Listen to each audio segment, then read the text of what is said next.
So you may ask yourself, well, should I be watching this series of courses?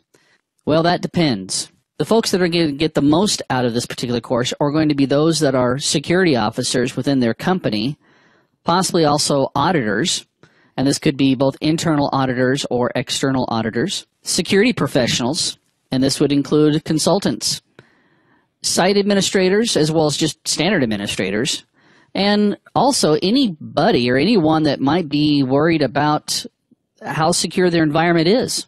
I could actually make an argument for home users to be interested in this course. So how do you maintain your certification? You go off, let's say you go off and get your certification. There are actually some things that you have to do to maintain it. First of all, it's all about the points. EC Council came up with what they refer to as the EC Council Continuing Education Credits.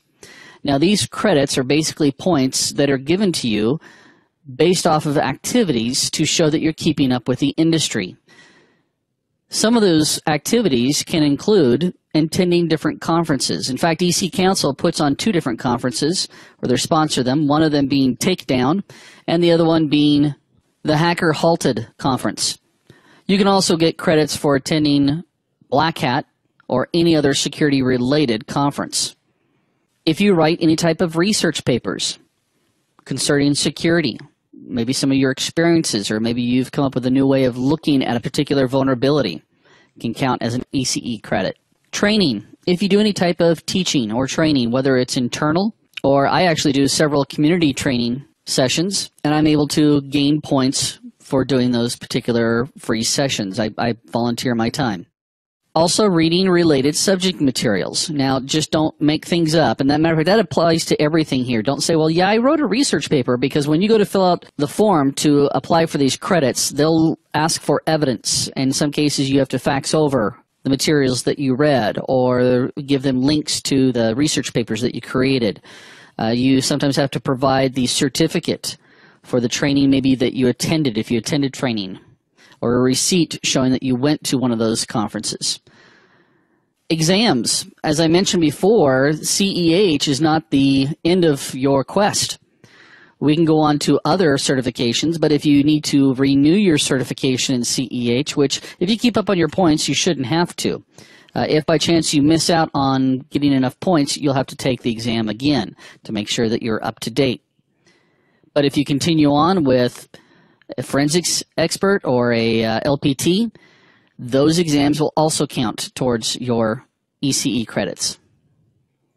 Webinars. Attending webinars, again, you're going to have to provide some type of evidence that you attended these webinars, but if they're security related, keep track of those things, and you'll need to submit those. So how do you submit them? Well, first of all, you have to, these points are cumulative every year, or in a yearly fashion or yearly time frame, and it starts from January 1st till December 31st.